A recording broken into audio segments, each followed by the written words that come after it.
ദൈവകൃപയുടെ 365 ദിവസങ്ങളെന്ന സമ്പൂർണ്ണ പരിശുദ്ധ ബൈബിൾ വായനാ ശുശ്രൂഷയിലേക്ക് യേശുനാമത്തിൽ എല്ലാവരെയും സ്വാഗതം ചെയ്യുന്നു. ഇന്ന് 129 ദിവസം. 2 മക്കബയർ 1 മുതൽ 5 വരെയുള്ള ജീവന്റെ വചനം നമ്മൾ വായിക്കുന്നു. ദേവാലയ പ്രതിഷ്ഠയ്ക്കുള്ള കത്തുകളെക്കുറിച്ചും ദേവാലയത്തിന് സംരക്ഷണം ഏർപ്പെടുത്തുന്നതുമെല്ലാം ഈ വചനഭാഗത്ത് നമ്മൾ വായിക്കുന്നു. പരിശുദ്ധാത്മാവിൻ്റെ നിറവിൽ ഈ ജീവന്റെ വചനം വായിക്കാൻ ദൈവം നമ്മളെല്ലാവരെയും അനുഗ്രഹിക്കട്ടെ. ഈശംശിഹായ്ക്ക് സ്തുതിയായിരിക്കട്ടെ. മക്കബയരുടെ 2-ാം പുസ്തകം 1-ാം അധ്യായം. ദേവാലയ പ്രതിഷ്ഠ. 1-ാമത്തെ കത്ത്. ഈജിപ്തിലെ യഹൂദ സഹോദരന്മാർക്ക് ജെറുസലേമിലും യൂദാദേശത്തുമുള്ള യഹൂദ സഹോദരർ സമാധാനം ആശംസിക്കുന്നു. ദൈവം നിങ്ങൾക്ക് ശുഭം വരുത്തുകയും തന്റെ വിശ്വസ്തദാസന്മാരായ അബ്രാഹത്തോടും ഇസഹാക്കിനോടും യാക്കോബിനോടും ചെയ്ത ഉടമ്പടി സ്മരിക്കുകയും ചെയ്യട്ടെ. സർവാത്മന അവിടുത്തെ ഹിതം അനുവർത്തിക്കുന്നതിനും നിങ്ങളെ അനുഗ്രഹിക്കട്ടെ. തന്റെ കൽപ്പനകളും പ്രമാണങ്ങളും പ്രവേശിക്കാൻ അവിടുന്ന് നിങ്ങളുടെ ഹൃദയം തുറക്കുകയും നിങ്ങൾക്ക് സമാധാനം നൽകുകയും ചെയ്യട്ടെ. അവിടുന്ന് നിങ്ങളുടെ പ്രാർത്ഥന ശ്രവിക്കുകയും നിങ്ങളോട് രഞ്ജിപ്പിലാവുകയും ചെയ്യട്ടെ. കഷ്ടകാലത്ത് നിങ്ങളെ അവിടുന്ന് കൈവെടിയാതിരിക്കട്ടെ. ഇപ്പോൾ ഇവിടെ ഞങ്ങൾ നിങ്ങൾക്ക് വേണ്ടി പ്രാർത്ഥിച്ചുകൊണ്ടിരിക്കുന്നു. 169 വർഷം ദെമത്രിയൂസിന്റെ ഭരണകാലത്ത് യഹൂദരായ ഞങ്ങൾക്ക് കഠിന യാതനകൾ നേരിട്ടപ്പോൾ ഞങ്ങൾ നിങ്ങൾക്ക് എഴുതിയിരുന്നു. അക്കാലത്ത് ജാസനും കൂട്ടരും വിശുദ്ധ ദേശത്തും രാജ്യം മുഴുവനിലും കലാപമുണ്ടാക്കുകയും ദേവാലയ കവാടങ്ങൾ കത്തിച്ചു കളയുകയും നിഷ്കളങ്ക രക്തം ചിന്തുകയും ചെയ്തു. ഞങ്ങൾ കർത്താവിനോട് പ്രാർത്ഥിക്കുകയും അവിടുന്ന് അത് കേൾക്കുകയും ചെയ്തു. ഞങ്ങൾ ദഹനബലികളും ധാന്യബലികളും അർപ്പിച്ചു. ദീപം തെളിയിക്കുകയും കാഴ്ചയപ്പം ഒരുക്കി വെക്കുകയും ചെയ്തു.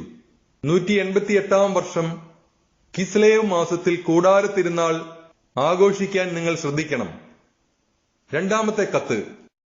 ജെറുസലേമിലും യൂദയായിലുമുള്ളവരും ആലോചനാ സംഘവും യൂദാസും അഭിഷിക്ത പുരോഹിതന്മാരുടെ ഭവനത്തിൽപ്പെട്ടവനും ടോളമി രാജാവിന്റെ ഗുരുവുമായ അരിസ്തോബൂലൂസിനും ഈജിപ്തിലെ യഹൂദർക്കും അഭിവാദനങ്ങൾ അർപ്പിക്കുകയും ആയുരാരോഗ്യങ്ങൾ നേരുകയും ചെയ്യുന്നു. കൊടിയ വിപത്തുകളിൽ നിന്ന് ഞങ്ങളെ രക്ഷിക്കുകയും രാജാവിനെതിരെ ഞങ്ങളെ തുണയ്ക്കുകയും ചെയ്ത ദൈവത്തിന് ഞങ്ങൾ കൃതജ്ഞത സമർപ്പിക്കുന്നു. വിശുദ്ധ നഗരത്തെ ആക്രമിച്ചവരെ അവിടുന്ന് തുരത്തി.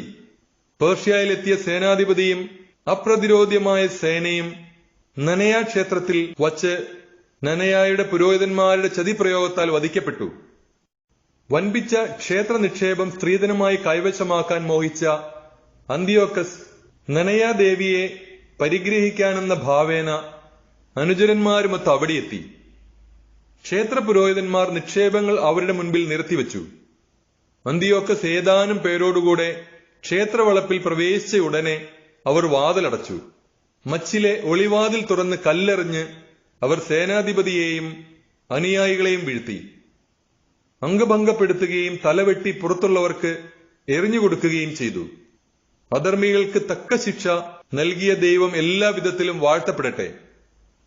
കിസ്ലേവ് മാസം 25-ാം ദിവസം ഞങ്ങൾ ദേവാലയ ശുദ്ധീകരണ തിരുനാൾ ആഘോഷിക്കുന്ന വിവരം നിങ്ങളും അറിയേണ്ടതാണ്.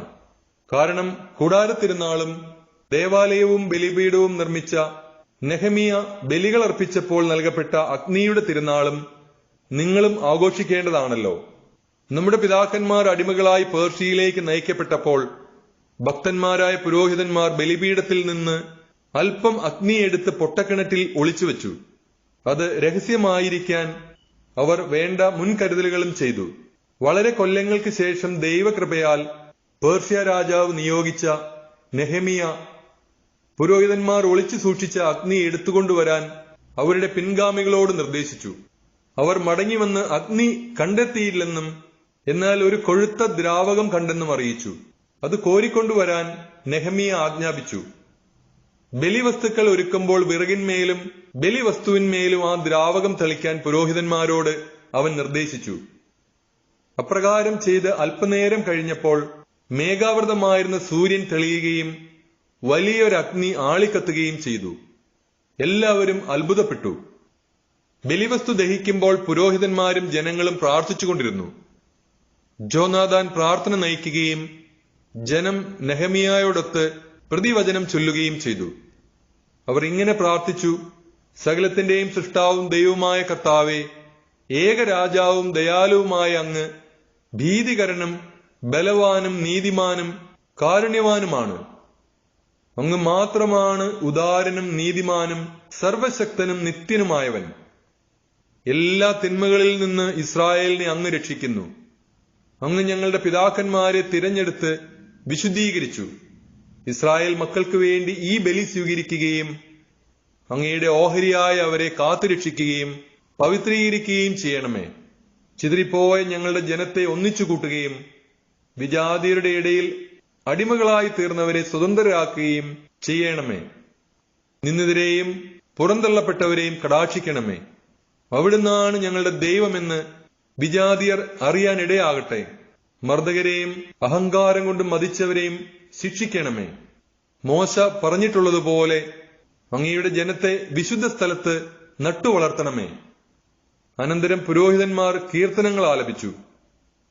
ബലിവസ്തു ദഹിച്ചു കഴിഞ്ഞപ്പോൾ ബാക്കിയുണ്ടായിരുന്ന ദ്രാവകം വലിയ കല്ലുകളുടെ മേൽ ഒഴിക്കുന്നതിന് നെഹമിയ കൽപ്പിച്ചു. അങ്ങനെ ചെയ്തപ്പോൾ ഒരു അഗ്നിജ്വാല ഉണ്ടായി. ബലിപീഠത്തിൽ നിന്നുള്ള പ്രകാശം തട്ടിയപ്പോൾ ആ ജ്വാല കെട്ടടങ്ങി. ഈ വസ്തുത പ്രസിദ്ധമായി. പ്രവാസത്തിലേക്ക് നയിക്കപ്പെട്ട പുരോഹിതന്മാർ അഗ്നി സൂക്ഷിച്ചിരുന്ന സ്ഥലത്ത് ഒരു ദ്രാവകം കണ്ടെന്നും അതുപയോഗിച്ച് നെഹമിയായും അനുചരന്മാരും ബലിവസ്തുക്കൾ ദഹിപ്പിച്ചെന്നും കേട്ട പേർഷ്യ രാജാവ് വസ്തുതകളെപ്പറ്റി അന്വേഷിക്കുകയും ആ സ്ഥലം വിശുദ്ധമായി പ്രഖ്യാപിച്ച് ചുറ്റും മതിൽ കെട്ടുകയും ചെയ്തു. തനിക്ക് പ്രീതി തോന്നിയവർക്കെല്ലാം രാജാവ് നല്ല സമ്മാനം കൊടുത്തു. നെഹമിയായും അനുചരന്മാരും ആ സ്ഥലത്തിന് ശുദ്ധീകരണം എന്നർത്ഥമുള്ള നെഫ്താർ എന്ന് പേരിട്ടു. എന്നാൽ അധികം പേരും നഫ്ത എന്ന് വിളിക്കുന്നു. മക്കബയരുടെ 2-ാം പുസ്തകം 2-ാം അധ്യായം. മുൻപ് പറഞ്ഞതുപോലെ നാട് കടത്തപ്പെട്ടവരോട് ജെറമിയ പ്രവാചകൻ അല്പം അഗ്നിയെടുത്ത് സൂക്ഷിക്കാൻ ആജ്ഞാപിച്ചു. നിയമം നൽകിയതിനു ശേഷം അവരോട് കർത്താവിന്റെ കൽപ്പന വിസ്മരിക്കരുതെന്നും സ്വർണം കൊണ്ടും വെള്ളി കൊണ്ടുമുള്ള വിഗ്രഹങ്ങളും അവയുടെ അലങ്കാരങ്ങളും കണ്ട് വഴിതെറ്റിപ്പോകരുതെന്നും അവരുടെ ഹൃദയത്തിൽ നിന്ന് നിയമം വെടിയരുതെന്നും അവൻ ഉപദേശിച്ചു. ഇതെല്ലാം രേഖകളിൽ കാണുന്നുണ്ട്. രേഖയിൽ ഇങ്ങനെയും കാണുന്നു: ദൈവത്തിന്റെ അരുളപ്പാടനുസരിച്ച് കൂടാരവും പേടകവും തന്റെ പിന്നാലെ കൊണ്ടുവരാൻ പ്രവാചകൻ കൽപ്പിച്ചു. ദൈവം നൽകുന്ന അവകാശഭൂമി കാണാൻ മോശ കയറിയ മലയിലേക്ക് അവൻ പോയി.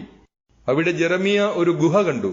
കൂടാരവും പേടകവും ധൂപപീഠവും അതിൽ വെച്ച് പ്രവേശനദ്വാരം അടച്ച് ഭദ്രമാക്കി. അനുയായികളിൽ ചിലർ അങ്ങോട്ടുള്ള വഴി അടയാളപ്പെടുത്താൻ മുതിർന്നെങ്കിലും വഴി കണ്ടുപിടിക്കാൻ കഴിഞ്ഞില്ല. ജെറമിയ ഇതറിഞ്ഞ് ശകാരിച്ചുകൊണ്ട് പറഞ്ഞു: ദൈവം തന്റെ ജനത്തെ വീണ്ടും ഒരുമിച്ച് കൂട്ടുകയും അവരോട് കരുണ കാണിക്കുകയും ചെയ്യുന്നതുവരെ ഈ സ്ഥലം അജ്ഞാതമായിരിക്കും. അന്ന് കർത്താവ് ഇത് വെളിപ്പെടുത്തും. മോശയുടെ കാര്യത്തിലും സ്ഥലത്തെ പൗത്രീകരിക്കണമെന്ന് പ്രാർത്ഥിച്ച സോളമന്റെ കാര്യത്തിലും സംഭവിച്ചതുപോലെ കർത്താവിന്റെ മഹത്വവും മേഘവും അന്നും പ്രത്യക്ഷപ്പെടും. ജ്ഞാനിയായ സോളമൻ ദേവാലയ പൂർത്തീകരണത്തിന്റെയും പ്രതിഷ്ഠയുടെയും ബലി അർപ്പിച്ചു എന്ന് വ്യക്തമാണ്. മോശ കർത്താവിനോട് പ്രാർത്ഥിച്ചപ്പോൾ ആകാശത്തു നിന്ന് അഗ്നി ഇറങ്ങി ബലിവസ്തുക്കൾ ദഹിപ്പിച്ചതുപോലെ സോളമൻ പ്രാർത്ഥിച്ചപ്പോഴും സംഭവിച്ചു. പാപപരിഹാര ബലിയായി അർപ്പിക്കപ്പെട്ടവ ഭക്ഷിക്കാൻ പാടില്ലാത്തതിനാലാണ് അവ ദഹിപ്പിക്കപ്പെട്ടത് എന്ന് മോശ പറഞ്ഞു. സോളമൻ 8 ദിവസം ഇതുപോലെ തിരുനാൾ ആഘോഷിച്ചു. ഇക്കാര്യങ്ങൾ രേഖകളിലും നെഹമിയായുടെ സ്മരണകളിലും എഴുതപ്പെട്ടിട്ടുണ്ട്. നെഹമിയ ഒരു ഗ്രന്ഥശാല സ്ഥാപിച്ചെന്നും രാജാക്കന്മാരെയും പ്രവാചകന്മാരെയും കുറിച്ചുള്ള ഗ്രന്ഥങ്ങളും ദാവീദിന്റെ കൃതികളും സ്വാഭിഷ്ട കാഴ്ചകളെക്കുറിച്ചുള്ള രാജാക്കന്മാരുടെ ശാസനങ്ങളും അതിൽ സംഭരിച്ചെന്നും അവയിൽ കാണുന്നു. കൂടാതെ യുദ്ധത്തിൽ ഞങ്ങൾക്ക് നഷ്ടപ്പെട്ടു പോയ ഗ്രന്ഥങ്ങളും യൂദാ സംഭരിച്ചു. അവ ഞങ്ങളുടെ കൈവശമുണ്ട്. നിങ്ങൾക്ക് ആവശ്യമുണ്ടെങ്കിൽ ആളയക്കുക, കൊടുത്തുവിടാം. ഞങ്ങൾ ശുദ്ധീകരണ തിരുനാൾ ആഘോഷിക്കാൻ തുടങ്ങുകയാണ് എന്ന് അറിയിക്കാനാണ് നിങ്ങൾക്ക് ഈ കത്തെഴുതുന്നത്. നിങ്ങളും ഈ തിരുനാൾ ആചരിക്കുമല്ലോ. നിയമം വഴി വാഗ്ദാനം ചെയ്തിരുന്നതുപോലെ ദൈവം തന്റെ ജനത്തെ രക്ഷിക്കുകയും അവർക്ക് അവകാശം തിരികെ കൊടുക്കുകയും രാജത്വവും പൗരോഹിത്യവും വിശുദ്ധീകരണവും പുനഃസ്ഥാപിക്കുകയും ചെയ്തു. ദൈവം നമ്മുടെ മേൽ താമസിയാതെ കരുണ കാണിക്കുമെന്നും ഭൂമിയുടെ എല്ലാ ഭാഗങ്ങളിൽ നിന്ന് നമ്മെ തന്റെ വിശുദ്ധ സ്ഥലത്ത് ഒരുമിച്ച് കൂട്ടുമെന്നും ഞങ്ങൾക്ക് പ്രത്യാശയുണ്ട്. കാരണം അവിടുന്ന് നമ്മെ വലിയ അനർത്ഥങ്ങളിൽ നിന്ന് രക്ഷിക്കുകയും തന്റെ സ്ഥലം ശുദ്ധീകരിക്കുകയും ചെയ്തു. ഗ്രന്ഥകാരന്റെ മുഖവുര. യൂദാസ് മക്കബേയൂസിന്റെയും സഹോദരന്മാരുടെയും ചെയ്തികൾ, ദേവാലയ ശുദ്ധീകരണം, ബലിപീഠ പ്രതിഷ്ഠ, അന്ത്യോക്കസ് എപ്പിഫാനസിനും പുത്രൻ യൂപ്പത്തോറിനും എതിരെ നടന്ന യുദ്ധങ്ങൾ, യഹൂദ വിശ്വാസത്തെ സംരക്ഷിക്കാൻ തീഷ്ണതയോടെ പ്രവർത്തിച്ചവർക്ക് സ്വർഗത്തിൽ നിന്ന് ലഭിച്ച ദർശനം, സംഖ്യയിൽ ചെറുതെങ്കിലും കർത്താവ് ദയാവായ്പോടെ തങ്ങളിൽ പ്രസാദിച്ചതിനാൽ അവർ നാട് മുഴുവൻ പിടിച്ചടക്കിയത്, ആ കിരാതവർഗങ്ങളെ അനുധാവനം ചെയ്തത്, ലോകപ്രസിദ്ധിയാർജിച്ച ദേവാലയം വീണ്ടെടുക്കുകയും നഗരത്തെ സ്വതന്ത്രമാക്കുകയും അസാധുവാക്കാനിരുന്ന നിയമങ്ങൾ പുനഃസ്ഥാപിക്കുകയും ചെയ്തത്. ഇവയുടെ വിവരണം കിരേനക്കാരൻ ജാസൻ 5 വാല്യങ്ങളായി തയ്യാറാക്കിയിട്ടുണ്ട്. അത് ഒരു പുസ്തകത്തിൽ സംക്ഷേപിക്കാൻ ഞങ്ങൾ ശ്രമിക്കാം. ഇതിലുള്ള സംഖ്യകളുടെ പെരുപ്പവും ചരിത്ര വൃത്താന്തങ്ങൾ അറിയാൻ ആഗ്രഹിക്കുന്നവർക്ക് വസ്തുതകളുടെ ബാഹുല്യം മൂലം ഉളവാകുന്ന പ്രയാസവും ഞങ്ങൾ കണക്കിലെടുക്കുന്നുണ്ട്. വായിക്കാൻ ആഗ്രഹിക്കുന്നവർക്ക് ആസ്വാദ്യവും മനഃപ്പാഠമാക്കാൻ ഇച്ഛിക്കുന്നവർക്ക് സുഖരവും എല്ലാ വായനക്കാർക്കും ഉപകാരപ്രദവുമാക്കുകയാണ് ഞങ്ങളുടെ ലക്ഷ്യം. മറ്റുള്ളവരെ സംതൃപ്തരാക്കാൻ തക്കവിധം വിരുന്നൊരുക്കുക എളുപ്പമല്ലാത്തതുപോലെ ഗ്രന്ഥസംക്ഷേപണം ഏറ്റെടുത്തിരിക്കുന്ന ഞങ്ങൾക്കത് സുസാധ്യമല്ല. വിയർപ്പൊഴുക്കലും ഉറക്കമിളപ്പും അത് ആവശ്യപ്പെടുന്നു. എങ്കിലും ഏറെ പേരെ സംതൃപ്തരാക്കാൻ വേണ്ടി ക്ലേശകരമായ ഈ ജോലി ഞങ്ങൾ സന്തോഷത്തോടെ നിർവഹിക്കുന്നു. വസ്തുതകൾ സംക്ഷേപിച്ച് രൂപരേഖ തയ്യാറാക്കുന്നതിലാണ് ഞങ്ങൾ ശ്രദ്ധിച്ചിട്ടുള്ളത്. സൂക്ഷ്മമായ വിശദാംശങ്ങൾ മൂലഗ്രന്ഥകാരന് ഞങ്ങൾ വിട്ടിരിക്കുന്നു. പുതിയ വീട് പണിയുന്ന ശില്പി കെട്ടിടത്തിന്റെ എല്ലാ വിശദാംശങ്ങളിലും ശ്രദ്ധിക്കണം. എന്നാൽ ചിത്രമെഴുത്തും അലങ്കാരപ്പണിയും ചെയ്യുന്നയാൾ അതിന്റെ മോടി മാത്രം ശ്രദ്ധിച്ചാൽ മതി. എന്റെ അഭിപ്രായത്തിൽ ഞങ്ങളുടെ കാര്യവും ഇതുപോലെയാണ്. വിഷയം എല്ലാ വശത്തും നിന്ന് പരിശോധിച്ചറിയുകയും വിശദാംശങ്ങൾ സൂക്ഷ്മമായി ക്രോഡീകരിക്കുകയുമാണ് മൂലചിത്രകാരന്റെ ധർമ്മം.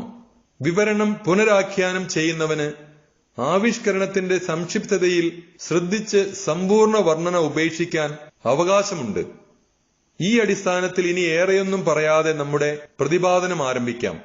ചരിത്രം തന്നെ വെട്ടിച്ചുരുക്കുമ്പോൾ മുഖവുര ദീർഘിപ്പിക്കുന്നത് ഉചിതമല്ലല്ലോ. മക്കബായരുടെ 2-ാം പുസ്തകം 3-ാം അധ്യായം. ദേവാലയത്തിന് സംരക്ഷണം. പ്രധാന പുരോഹിതൻ ഓനിയാസ് ദൈവഭക്തനും തിന്മയെ വെറുക്കുന്നവനുമായിരുന്നതിനാൽ വിശുദ്ധ നഗരത്തിൽ സമാധാനം അന്യൂനമായി നിലനിന്നു. നിയമങ്ങൾ നന്നായി പാലിക്കപ്പെട്ടു. അന്ന് രാജാക്കന്മാർ വിശുദ്ധ സ്ഥലത്തെ ആദരിക്കുകയും വിശിഷ്ടമായ സമ്മാനങ്ങൾ നൽകി ദേവാലയത്തെ മഹത്വപ്പെടുത്തുകയും ചെയ്തു. ഏഷ്യയിലെ രാജാവായ സെലിയൂക്കസ് പോലും ബലിയർപ്പണത്തിനാവശ്യമായ തുക സ്വന്തം ഭണ്ഡാരത്തിൽ നിന്ന് നൽകിപ്പോന്നു. എന്നാൽ ബെഞ്ചമിൻ ഗോത്രജനായ ശിമയോൻ ദേവാലയ വിചാരിപ്പുകാരനായി നിയമിക്കപ്പെട്ടപ്പോൾ നഗരത്തിലെ ചന്തയുടെ നടത്തിപ്പ് സംബന്ധിച്ച് പ്രധാന പുരോഹിതൻ ഓനിയാസുമായി ഇടഞ്ഞു. ഓനിയാസ് വഴങ്ങാഞ്ഞതിനാൽ ശിമയോൻ ദക്ഷിണ സിറിയയുടെയും ഫെനീഷ്യയുടെയും അധിപതിയും താർസൂസുകാരനുമായ അപ്പോളോണിയൂസിനെ സമീപിച്ചു. ജെറുസലേമിലെ ഭണ്ഡാരം കണക്കില്ലാത്ത പണം കൊണ്ട് നിറഞ്ഞെന്നും അത് ബലിയർപ്പണത്തിന്റെ ഇനത്തിൽപ്പെടുന്നതല്ലെന്നും രാജാവിന്റെ നിയന്ത്രണത്തിൽ വരുത്താൻ കഴിയുമെന്നും അവൻ അറിയിച്ചു. രാജാവിനെ സന്ദർശിച്ച് അപ്പോളോണിയൂസ് ഈ പണത്തെപ്പറ്റി തനിക്ക് കിട്ടിയ വിവരങ്ങൾ പറഞ്ഞു. പണം എടുത്തു മാറ്റുന്നതിന് തന്റെ കാര്യസ്ഥനായ ഹെലിയോദോറസിനെ രാജാവ് നിയോഗിച്ചു. ഹെലിയോദോറസ് ഉടൻ തന്നെ ദക്ഷിണ സിറിയയിലെയും ഫെനീഷ്യയിലെയും നഗരങ്ങൾ പരിശോധിക്കാനെന്ന ഭാവേന പുറപ്പെട്ടു. രാജകൽപ്പന നടപ്പിലാക്കുകയായിരുന്നു അവന്റെ യഥാർത്ഥ ഉദ്ദേശം. ജെറുസലേമിൽ എത്തിയപ്പോൾ പ്രധാന പുരോഹിതൻ അവനെ സൗഹാർദ്ദപൂർവ്വം സ്വീകരിച്ചു. ആഗമന ഉദ്ദേശം അറിയിച്ച ശേഷം അവൻ തനിക്ക് ലഭിച്ചിരുന്ന വിവരങ്ങളുടെ സത്യാവസ്ഥയെക്കുറിച്ച് ആരാഞ്ഞു. വിധവകളുടെയും അനാഥരുടെയും നിക്ഷേപങ്ങളും തോബിയാസിന്റെ പുത്രനും ഉന്നത സ്ഥാനീയനുമായ ഹിർക്കാനൂസിന്റെ നിക്ഷേപവും ചേർന്ന് മൊത്തം 400 താലന്ത് വെള്ളിയും 200 താലന്ത് സ്വർണവും ഉണ്ടെന്ന് പ്രധാന പുരോഹിതൻ വിശദീകരിച്ചു. ദുഷ്ടനായ ശിമയോൻ വസ്തുതകൾ അങ്ങേയറ്റം തെറ്റിദ്ധരിപ്പിച്ചിരുന്നു. ലോകം മുഴുവൻ ആദരിക്കുന്ന ആ ദേവാലയത്തിന്റെ പവിത്രതയിലും അഭംഗുരതയിലും ആ സ്ഥലത്തിന്റെ പരിശുദ്ധിയിലും വിശ്വാസം അർപ്പിച്ചിരിക്കുന്ന ജനത്തോട് തെറ്റ് ചെയ്യുക അസാധ്യമാണെന്നും അവൻ പറഞ്ഞു. എന്നാൽ രാജകൽപ്പനയുള്ളതിനാൽ പണമെല്ലാം രാജഭണ്ഡാരത്തിലേക്ക് കണ്ടുകെട്ടേണ്ടതാണെന്ന് ഹെലിയോദോറസ് പറഞ്ഞു. അനന്തരം അവൻ ഒരു ദിവസം നിശ്ചയിച്ച് നിക്ഷേപ പരിശോധനയുടെ മേൽനോട്ടം വഹിക്കാൻ അകത്തു പ്രവേശിച്ചു. നഗരം ദുഃഖത്തിലാണ്ടു. പുരോഹിതന്മാർ ഔദ്യോഗിക വസ്ത്രങ്ങൾ അണിഞ്ഞ് ബലിപീഠത്തിനു മുൻപിൽ സാഷ്ടാംഗം വീണ് നിക്ഷേപത്തെക്കുറിച്ച് നിയമം നൽകിയ ദൈവത്തോട് അവ നിക്ഷേപകർക്കായി കാത്തു സൂക്ഷിക്കണമെന്ന് പ്രാർത്ഥിച്ചു. പ്രധാന പുരോഹിതന്റെ അപ്പോഴത്തെ നില ഹൃദയഭേദകമായിരുന്നു. അവന്റെ മുഖഭാവവും വൈവർണ്യവും ഹൃദയവേദനയെ വ്യക്തമാക്കി. അവന്റെ ഹൃദയവേദന കാണുന്നവർക്ക് വ്യക്തമാകത്തക്ക വിധം അവനെ ഭയവും വിറയലും ബാധിച്ചു. വിശുദ്ധ മന്ദിരം അവഹേളിക്കപ്പെടാൻ പോകുന്നു എന്നറിഞ്ഞ് ജനം തങ്ങളുടെ വീട് വിട്ടിറങ്ങി കൂട്ടമായി പ്രാർത്ഥനയ്ക്ക് വന്നു. സ്ത്രീകൾ ചാക്കുടുത്ത് തെരുവീഥികളിൽ തടിച്ചുകൂടി. വീട്ടിനുള്ളിൽ ഒതുങ്ങിക്കഴിഞ്ഞിരുന്ന കന്യകമാരിൽ ചിലർ മതിലിലേക്കും ചിലർ കവാടങ്ങളിലേക്കും ഓടി. മറ്റു ചിലർ ജാലകങ്ങളിലൂടെ പുറത്തേക്ക് നോക്കി. എല്ലാവരും സ്വർഗത്തിലേക്ക് കരങ്ങളുയർത്തി പ്രാർത്ഥിച്ചു. ജനം ഒരുമിച്ച് സാഷ്ടാംഗം വീണുകിടക്കുന്നതും ഉത്കണ്ഠയാർന്ന മഹാപുരോഹിതൻ കഠിനവേദന അനുഭവിക്കുന്നതും അതിദയനീയമായ കാഴ്ചയായിരുന്നു.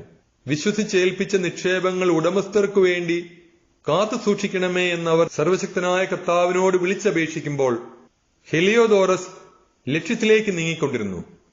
അവൻ അംഗരക്ഷകരോടൊത്ത് ഭണ്ഡാരത്തെ സമീപിച്ചപ്പോൾ സകല ശക്തികളുടെയും സാമ്രാട്ടും പരമാധികാരിയുമായവൻ അതിമഹത്തായ ശക്തി പ്രകടിപ്പിച്ചു.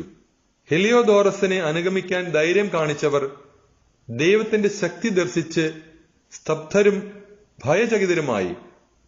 പ്രൗഢമായ കോപ്പുകൾ അണിഞ്ഞ ഒരു കുതിര ഭയാനകമായ മുഖഭാവമുള്ള ഒരുവനെ വഹിച്ചുകൊണ്ട് അവരുടെ മുൻപിൽ പ്രത്യക്ഷപ്പെട്ടു. അത് ഹെലിയോദോറസിന്റെ നേരെ കോപാവേശത്തോടെ പാഞ്ഞു ചെന്ന് മുൻകാലുകൾ കൊണ്ട് അവനെ തൊഴിച്ചു. കുതിരപ്പുറത്തിരുന്നവൻ സ്വർണം കൊണ്ടുള്ള പടച്ചട്ടയും ആയുധങ്ങളും ധരിച്ചിരിക്കുന്നതായി കാണപ്പെട്ടു. അസാമാന്യമായ കരുത്തുള്ള അതീവ സുന്ദരന്മാരായ 2 യുവാക്കൾ മനോഹര വസ്ത്രങ്ങൾ അണിഞ്ഞ് ഹെലിയോദോറസിന്റെ ഇരുവശങ്ങളിലും നിന്ന് അവനെ നിരന്തരമായി പ്രഹരിക്കുന്നതായും കാണപ്പെട്ടു. അവൻ പെട്ടെന്ന് നിലം പതിച്ചു. അന്ധകാരം അവനെ മൂടി. അനുയായികൾ വന്ന് അവനെ എടുത്ത് മഞ്ചത്തിൽ കിടത്തി. അവർ അവനെ പുറത്തേക്ക് കൊണ്ടുപോയി. വലിയ അകമ്പടിയോടും അംഗരക്ഷകരോടും കൂടെ മേൽപ്പറഞ്ഞ ഭണ്ഡാരത്തിൽ പ്രവേശിച്ച ഇവൻ അപ്പോൾ തന്നെ തികച്ചും നിസ്സഹായനായി തീർന്നിരുന്നു. അവർ ദൈവത്തിന്റെ പരമമായ ശക്തി ദർശിച്ചു. ദൈവത്തിന്റെ കരമേറ്റ് സംസാരശക്തി നഷ്ടപ്പെട്ട് അത് വീണ്ടു കിട്ടുമെന്ന പ്രതീക്ഷയറ്റ് ഹെലിയോദോറസ് നിലത്ത് വീണ് കിടക്കുമ്പോൾ സ്വന്തം ആലയം രക്ഷിക്കാൻ അത്ഭുതകരമായി പ്രവർത്തിച്ച കർത്താവിനെ യഹൂദജനം വാഴ്ത്തി. അല്പസമയം മുമ്പ് വരെ പരിഭ്രമവും അസ്വസ്ഥതയും മുറ്റിനിന്ന ദേവാലയത്തിൽ സർവശക്തനായ കർത്താവ് പ്രത്യക്ഷീഭവിച്ചതിനാൽ ആഹ്ലാദം അലതല്ലി. അന്ത്യശ്വാസം വലിക്കുകയായിരുന്ന ഹെലിയോദോറസിന്റെ ജീവന് വേണ്ടി അത്യുന്നതനോട് പ്രാർത്ഥിക്കാൻ അവന്റെ മിത്രങ്ങളിൽ ചിലർ ഓനിയാസിനോട് അഭ്യർത്ഥിച്ചു. യഹൂദർ ഹെലിയോദോറസിനെതിരെ ചതി പ്രയോഗിച്ചെന്ന് രാജാവ് വിചാരിച്ചേക്കുമോ എന്ന് ഭയന്ന് പ്രധാന പുരോഹിതൻ അവന്റെ സുഖപ്രാപ്തിക്കായി ബലിയർപ്പിച്ചു. പ്രധാന പുരോഹിതൻ പരിഹാര ബലി അർപ്പിക്കുമ്പോൾ അതേ യുവാക്കന്മാർ വിഭൂഷകൾ അണിഞ്ഞ് ഹെലിയോദോറസിന് വീണ്ടും പ്രത്യക്ഷപ്പെട്ടു. പ്രധാന പുരോഹിതനായ ഓനിയാസിനോട് നന്ദിയുള്ളവനായിരിക്കുക.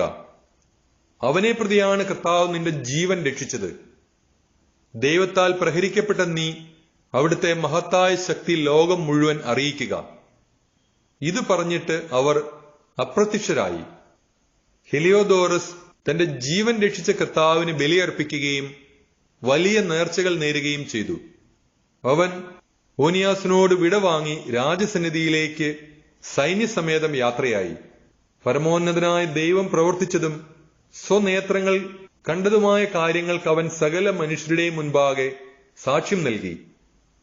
മറ്റൊരു സന്ദേശവുമായി ജെറുസലേമിലേക്ക് അയക്കപ്പെടാൻ ആരാണ് യോഗ്യനെന്ന് രാജാവ് ചോദിച്ചപ്പോൾ അവൻ പറഞ്ഞു, അങ്ങേക്ക് ശത്രുവോ അങ്ങയുടെ ഭരണത്തിനെതിരെ ഗൂഢാലോചന നടത്തുന്നവനോ ഉണ്ടെങ്കിൽ അവനെ അയക്കുക.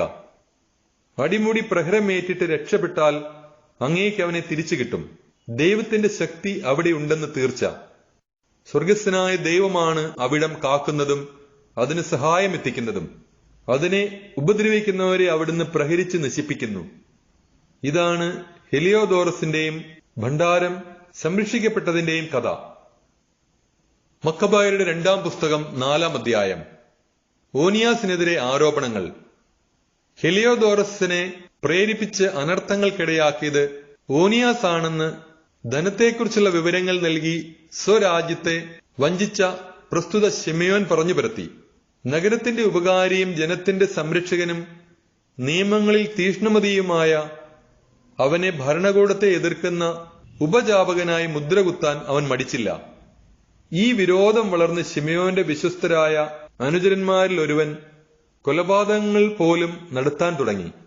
അപ്പോൾ ശിമയോന്റെ വിരോധം ഗുരുതരമാണെന്നും മെനസ്തേവുസിന്റെ പുത്രനും ദക്ഷിണ സിറിയയുടെയും ഫെനീഷ്യയുടെയും ഭരണാധിപനുമായ അപ്പോളോണിയൂസ് അവന്റെ ദുഷ്ടതയ്ക്ക് മൂർച്ച കൂട്ടുന്നുവെന്നും ഓനിയാസ് മനസ്സിലാക്കി. ആരെയും കുറ്റപ്പെടുത്താനല്ല, ജനത്തിന്റെ പൊതുനന്മയും വ്യക്തിപരമായ നന്മയും ലക്ഷ്യമാക്കി അവൻ രാജാവിനെ സമീപിച്ചു. രാജാവ് ഇടപെട്ടില്ലെങ്കിൽ പൊതുകാര്യങ്ങൾ സമാധാനപരമായ ഒത്തുതീർപ്പിലെത്തുകയില്ലെന്നും ശിമയോൻ അവിവേകം അവസാനിപ്പിക്കുകയില്ലെന്നും അവൻ മനസ്സിലാക്കിയതുകൊണ്ടാണ് ഇങ്ങനെ ചെയ്തത്. ജാസൻ പ്രധാന പുരോഹിതൻ. സെലൂക്യസ് മരിച്ചതിന് ശേഷം എപ്പിഫാനസ് എന്ന് വിളിക്കപ്പെടുന്ന അന്തിയോക്കസ് രാജാവായപ്പോൾ ഓനിയാസിന്റെ സഹോദരൻ ജാസൻ കോഴ കൊടുത്ത് പ്രധാന പുരോഹിത സ്ഥാനം കൈക്കലാക്കി. അവൻ രാജാവിനെ കണ്ട് 360 താലന്തും വേറൊരു ഇനത്തിൽ 80 താലന്തും വെള്ളി വാഗ്ദാനം ചെയ്തു. തന്റെ അധികാരത്തിൽ ഒരു കായിക അഭ്യാസ കളരിയും യുവജന സംഘവും സ്ഥാപിക്കാൻ അനുവദിക്കുകയും ജെറുസലേം പൗരന്മാരെ അന്ത്യോക്യ പൗരന്മാരായി അംഗീകരിക്കുകയും ചെയ്താൽ 150 താലന്ത് കൂടി കൊടുക്കാമെന്നും അവൻ സമ്മതിച്ചു. രാജാവിന്റെ അനുമതി നേടി ജാസൻ പുരോഹിത സ്ഥാനം ഏറ്റെടുത്ത ഉടനെ ജനത്തെ ഗ്രീക്ക് സമ്പ്രദായങ്ങളിലേക്ക് തിരിച്ചു തുടങ്ങി. റോമാക്കാരുമായി സഖ്യം സ്ഥാപിക്കാൻ ദൂതനായി പോയ യൂപ്പോളേമൂസിന്റെ പിതാവായ യോഹന്നാൻ യഹൂദർക്ക് നേടിക്കൊടുത്ത രാജകീയ ആനുകൂല്യങ്ങൾ അവൻ അവഗണിച്ചു. ജാസൻ നിയമാനുസൃതമായ ജീവിത സമ്പ്രദായങ്ങൾ നാട്ടിൽ നിന്ന് നിർമ്മാർജ്ജനം ചെയ്ത് നിയമവിരുദ്ധമായ പുതിയ ആചാരങ്ങൾ ഏർപ്പെടുത്തി. അവൻ ഉത്സാഹത്തോടെ കോട്ടയ്ക്ക് നേരെ താഴെ ഒരു കായിക അഭ്യാസ കളരി സ്ഥാപിക്കുകയും ഗ്രീക്ക് തൊപ്പി ധരിക്കാൻ കുലീന യുവാക്കളെ നിർബന്ധിക്കുകയും ചെയ്തു.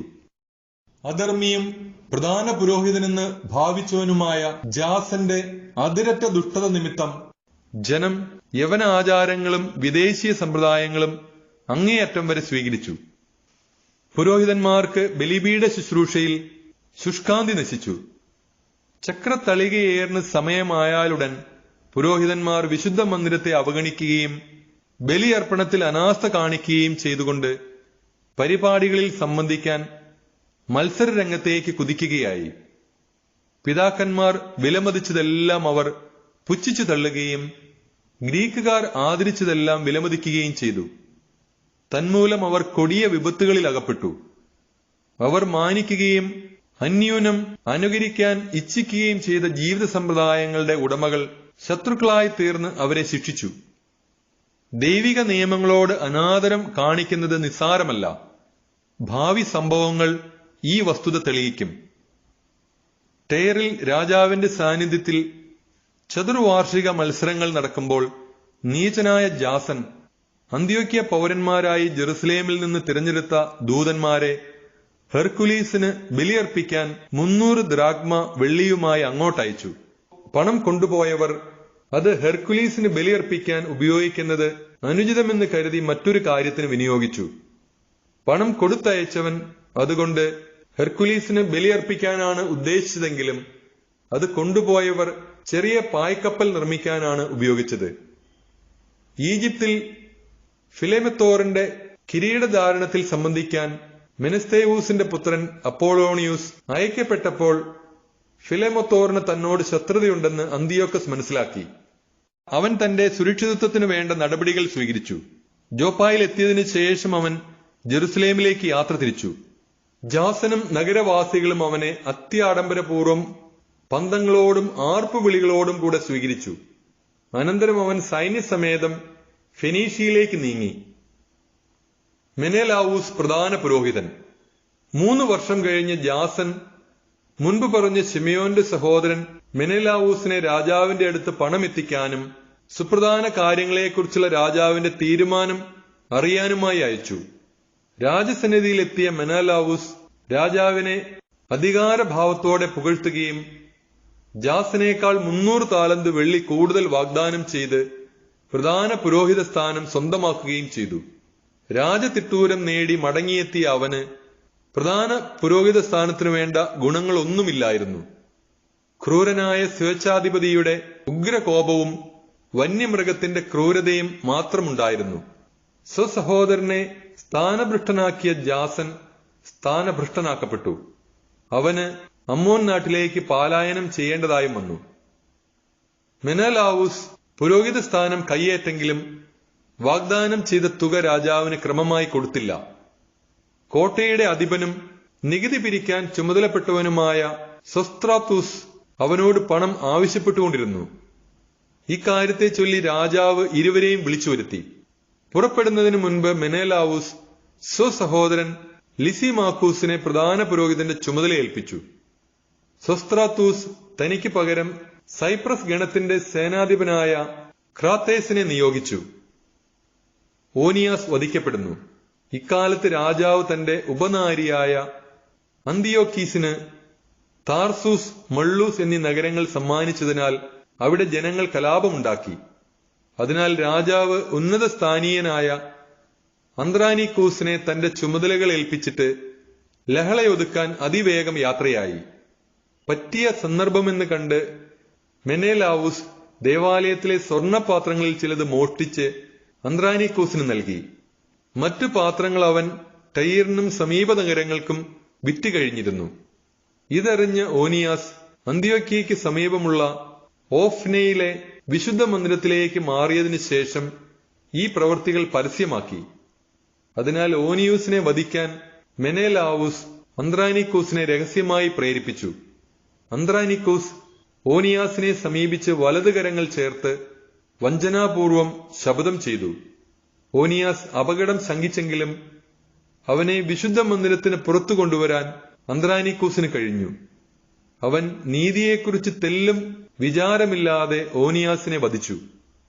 അന്യായമായ ഈ വധത്തിൽ യഹൂദരും മറ്റു ജനതകളിൽപ്പെട്ട വളരെ പേരും ദുഃഖിക്കുകയും അമർഷം കൊള്ളുകയും ചെയ്തു.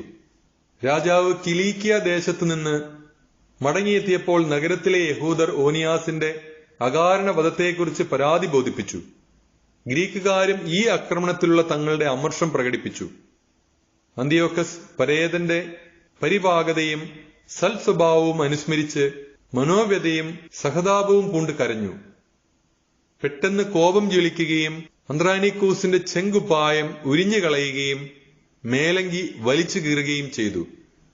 ആ രക്തദാഹിയെ നഗരത്തിലൂടെ നടത്തിച്ച് ഓനിയാസിനോട് അക്രമം പ്രവർത്തിച്ച സ്ഥലത്ത് കൊണ്ടുവന്ന് കൊന്നുകളഞ്ഞു. കർത്താവ് അവന് അർഹിച്ച ശിക്ഷ നൽകി പകരം വീട്ടി. ലിസിമാക്കൂസ് വധിക്കപ്പെടുന്നു. ലിസിമാക്കൂസ് മെനേലാവൂസിന്റെ മൗനാനുവാദത്തോടെ നഗരത്തിൽ ദൈവദൂഷണപരമായി പലതും പ്രവർത്തിച്ചു. സ്വർണപാത്രങ്ങളിൽ പലതും മോഷ്ടിക്കപ്പെട്ടു. വിവരം പരസ്യമായപ്പോൾ ജനം ലിസിമാക്കൂസിനെതിരെ സംഘടിച്ചു. ജനങ്ങൾ പ്രക്ഷുബ്ധരാകുന്നത് കണ്ട് ലിസിമാക്കൂസ് കടന്ന പ്രായവും ഒട്ടും കുറയാത്ത ഭോഷത്വവുമുള്ള ഔരാനൂസിന്റെ നേതൃത്വത്തിൽ 3000 ആളുകളെ സായുധരാക്കി നീതീകരിക്കാനാവാത്ത ആക്രമണം അഴിച്ചുവിട്ടു.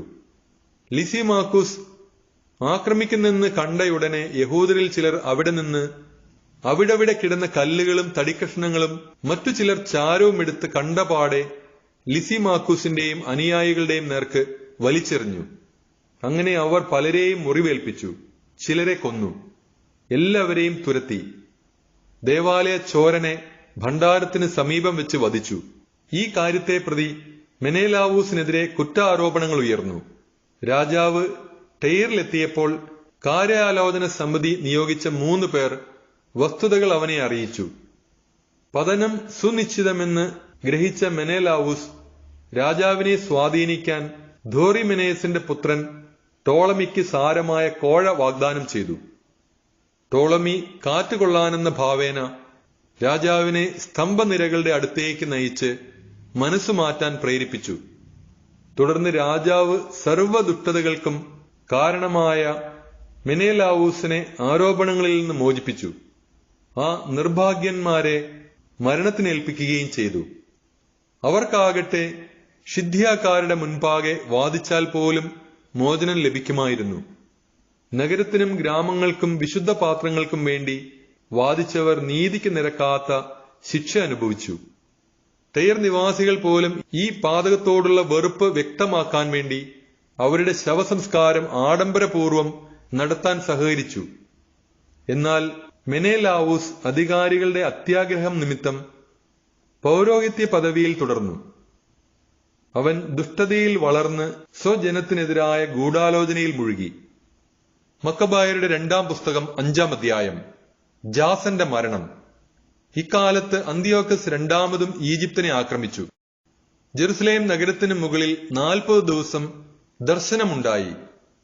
സുവർണ കവചം ധരിച്ച അശ്വസേന കുന്തങ്ങളും ഊരിയ വാളുമേന്തി ആകാശത്തിലൂടെ സംഘങ്ങളായി പായുന്നത് ദൃശ്യമായി.